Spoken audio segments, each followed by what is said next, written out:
Aqsa diangkat Rasulullah ke Sidratil Muntaha. Dari situlah Allah perintahkan sholat sebagai oleh-oleh buat umat Rasulullah. Berapa waktu sholat sehari semalam? 5. Subuh berapa rakaat? 2. Zuhur? 4. Asar? 4. Maghrib? 3. Isya? 4. Jadi diperjalankannya Rasulullah minal Masjidil Haram di Mekah ke Masjidil Aqsa di Palestina, ini pertanda bahwa manusia itu Allah perjalankan hidupnya. Allah yang perjalankan, Allah yang menitipkan segala kekuatan yang ada dalam diri kita. Makanya sering kita baca la haula wala quwwata illa billahil aliyyil. Kita ini lemah. Dulu kita dilahirkan, kita hidup, sekolah, kuliah, menikah, punya anak, punya cucu. Suatu saat kita akan dikuburkan. Awalnya dilahirkan, pada akhirnya akan dikuburkan. Makanya alhamdulillah Bapak Ibu, yang penting sekarang kita masih dikasih sehat. Jadi perjalanan ini menunjukkan bahwa manusia hidup di dunia itu ya harus tahu diri. Kenapa harus tahu diri? Hidup di dunia perlu modal, betul nggak? Saya sering sampaikan di mana-mana, duit bukan segalanya, tapi segalanya harus pakai duit. Ini setuju nggak Bapak? Setuju. Beli kerudungan pakai apa? Duit. Beli pulsa pakai duit. Beli bensin pakai duit. Makan pakai tangan, masa makan pakai duit? Di dunia kita perlu modal, uang harus dicari, materi harus dicari, tapi dunia bukan untuk dimiliki. Maka selama hidup di dunia, karena kita lemah, kita perlu zat yang maha kuat. Itulah kenapa Allah sudah siapkan tempat-tempatnya. Wahai manusia, kalian ini lemah, jangan sombong, kalian perlu aku, kata Allah. Maka Allah perintahkan wa aqimus shalah, dirikanlah shalat. Makanya kenapa habis wudu gerakan sholat yang pertama apa? Takbiratul. Apa bacaannya? Allahu Akbar. Artinya apa? Allah Maha Besar. Yang besar itu cuma Allah, yang maha kaya Allah. Tidak ada zat yang paling kaya kecuali siapa? Allah. Kita ini dikasih sehat, dikasih dunia, cuma dipinjemin sama Allah, Bu. Dipinjemin. Suatu saat bakal diambil. Ibu punya suami ganteng, istri cantik. Kira-kira itu milik siapa? Milik kita apa milik Allah? Milik Allah. Ibu lebih pilih mana? Suami ganteng tapi marah-marah terus, apa suami jelek tapi senyum terus? Kenceng amat jeleknya. Yang ganteng marah-marah, yang jelek senyum terus. Mending yang mana? Mending yang ganteng senyum terus. Sama, ibu sekarang sehat, mending sehat punya uang 5.000 apa sakit punya uang 5 juta? Mending sehat 5 juta. Itulah manusia, pilihnya yang enak terus. Maka hidup di dunia cuma sementara, kita perlu Allah. Makanya sehabis ngambil air wudu, kita angkat kedua tangan, takbiratul ihram. Takbir itu artinya membesarkan, mengesakan, mengagungkan. Siapa yang kita besarkan? Allah. Siapa yang kita esakan? Allah. Siapa yang kita agungkan? Allah. Allahu Akbar. Harusnya kalau sudah Allahu Akbar, urusan dunia kita lupain sebentar. Sering gak ibu keganggu sholat sama urusan dunia? Oh banget Ustaz. belanja di pasar, lagi nawar, belum selesai azan, sholat dulu, sholat zuhur, ke masjid mampir, wudhu pakai mukena, gelar sejadah, sholat berjamaah, Allahu Akbar, iftitah dibaca, Allahu Akbar kabira, walhamdulillahi katsira, wa subhanallahi bukrata wa asila. Keingetan tadi urusan kerudungan, habis sholat bukrata wa asila, ya Allah kerudungan beda 5.000 belum dibayar lagi. Habis baca Al-Fatihah, walaqolin amin, waduh yang pink tinggal 1 lagi, nggak ada lagi stoknya, kepikiran dunia. Berarti Allah itu menjadi kecil dan yang besar urusan apa? Kerudungan. Ingat gak dulu zaman bapak-bapak hobi main cincin? Ya, ada batu bacan, batunya macam-macam, gede-gede, betul nggak Bu? Itu banyak kakek-kakek yang sholatnya nggak khusyuk Pak. Pakai cincin gede, Allahu Akbar kosong. Jadi urusan sholat keganggu sama urusan dunia. Padahal dalam iftitah kita baca apa? Inna sholati, sesungguhnya sholatku, wa nusuki, semua ibadahku, wa mahyaya, ibu, wa mahyaya, mim ha ya alif ya, wa mahyaya. Jangan udah keras salah, wa mayahya. Yahya tetangga saya, jangan diajak aja. Ini wamah ya wa mamati, dan matiku lillahi rabbil alamin. Hanya untuk siapa? Allah. Habis iftitah, baca iftitah dalam sholat hukumnya apa? Oi, masih hidup Bu? Iftitah hukumnya apa? Sunnah. Berarti kalau ada orang gak baca iftitah masih sah gak sholatnya? Sah.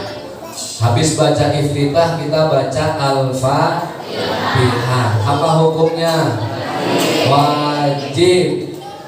Takbirnya bagus, iftitahnya fasih, rukuknya mantap, tapi gak baca Al-Fatihah, sah gak sholatnya? Jadi jangan sampai lupa kalau sholat harus baca Al-Fatihah. Lebih baik kalau waktunya terlalu mepet, lagi ngapain sih buru-buru kan gitu ya. Allah nggak minta banyak, cuma 5 waktu. Kadang setiap kali sholat berapa lama orang paling lama sholat?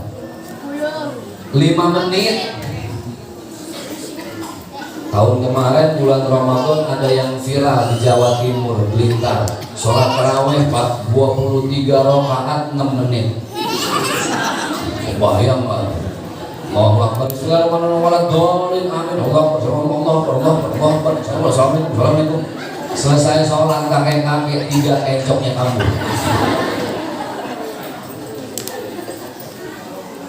Sholat Allah cuma minta 5 menit. Tapi kok rasanya berat ya Bu ya? Subuh kesiangan, zuhur kerepotan, asar di perjalanan, maghrib kecapean, isya hafal enggak?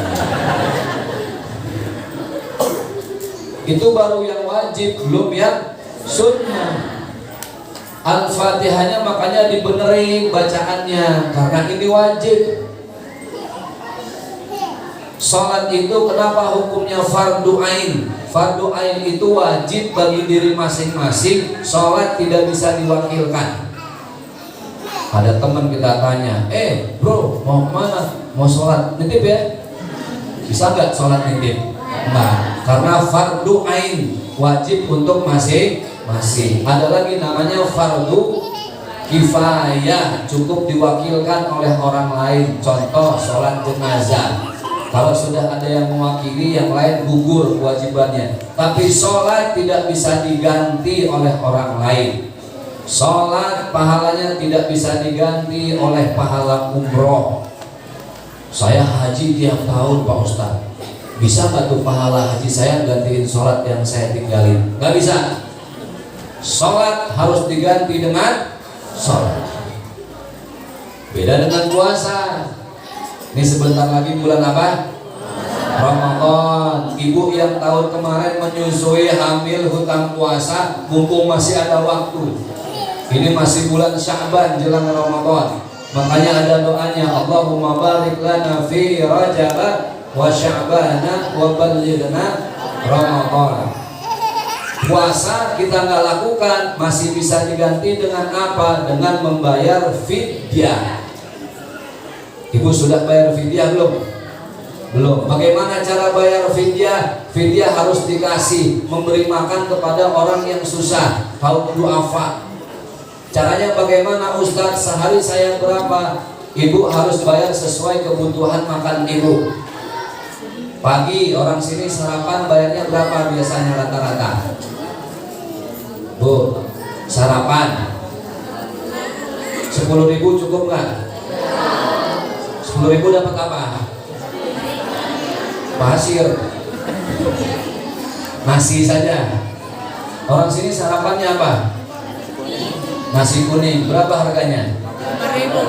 20. Sarapan 20. Makan siang berapa? 20 lagi. Oh, 25 nambah goceng. Malam berapa? 25. Sekarang kita hitung, makan malam 25, siang 25, berapa sudah? 50 tambah 20 berapa? 70. Berarti setiap hari ibu gak puasa, ibu harus kasih makan sesuai dengan biaya ibu makan. Pagi beli sarapan, kasih ke orang. Siang beli makan siang, kasih ke orang. Malam kasih ke orang. Itu cara-cara membayar fidyah. Puasa bisa diganti, tapi sholat tidak bisa diganti dengan pahala yang lain. Ustadz, saya tidak sholat asar kemarin, sengaja. Kenapa? Capek Ustadz, sholat gitu-gitu aja dari dulu, gak ada perkembangannya, saya tinggalin sengaja. Maka hari ini sholatnya harus 2 kali. Sholat yang pertama untuk hari ini, dan yang kedua mengganti sholat yang kemarin. Niatnya sama, sedikit beda. Kalau sholat asar hari ini, usolli fardul asri 4 raka'atin mustaqbilal qiblati adaan lillahi ta'ala, adaan. Tapi kalau mempotong sholat, kemarin nggak sholat asar, kita sholat hari ini, usolli fardul asri 4 raka'atin mustaqbilal qiblati qadaan lillahi ta'ala. Bedanya hari ini adaan, kita ganti yang kemarin qadaan. Jadi tidak ada toleransi urusan sholat. Awwalu ma yuhasabu bihil abdu yaumal qiyamati as-shalah. Yang pertama kali nanti ditanya di alam kubur sampai kiamat, mana sholatmu? Kan ditanya Bu ya, man rabbuka, artinya apa? Siapa Tuhanmu? Wa man nabiyyuka, siapa nabimu? Saya ngeri ibu-ibu yang sering main TikTok, nanti di kuburan pasti tanya malaikat, man rabbuka, jawabnya apa? Kamu nanya. Itu nggak harus dihafal. Selama sholat kita istiqomah, nanti lisan bisa menjawab sendiri. Kenapa harus baca Al-Fatihah? Lihat surat Al-Fatihah. Ini masalah Isra Mi'raj, saya bahas khusus tentang sholatnya, supaya dari apa yang kita kaji bisa bermanfaat. Ayat pertamanya apa? Bismillahirrahmanirrahim. Bismillah artinya menyebut nama Bapak Ibu. Kalau mau kemana, doanya nggak hafal, paling tidak baca Bismillahirrahmanirrahim. Itu doa yang paling simpel. Kenapa kok Bismillah itu dahsyat? Ini Al-Quran, isinya 30 juz, 114 surat, 6.666 ayat, lebih dari 177.000 kalimat. Yang 30 juz dan sekian-sekiannya terangkum dalam satu surat. Nama suratnya Al-Fatihah. Surat Al-Fatihah kalau dirangkum lagi menjadi satu kalimat. Apa kalimatnya? Bismillahirrahmanirrahim. Bismillahirrahmanirrahim kita rangkum lagi menjadi satu kalimat. Apa? Allah. Jadi Allah itu sumber dari segala Al-Quran, apapun yang ada di dalamnya. Jadi sebaik-baiknya kita keluar rumah ya baca doa. Kan kita udah diajarin mau ngapa-ngapain baca doa, ibu ya. Mau makan ada doanya. Allahumma barik lana fima wa qina adzab. Mau masuk WC ada doanya nggak? Allahumma inni minal khubuthi wal. Mau tidur ada doanya. Bismillahirrahmanirrahim. Bismika Allahumma ahya wa bismika.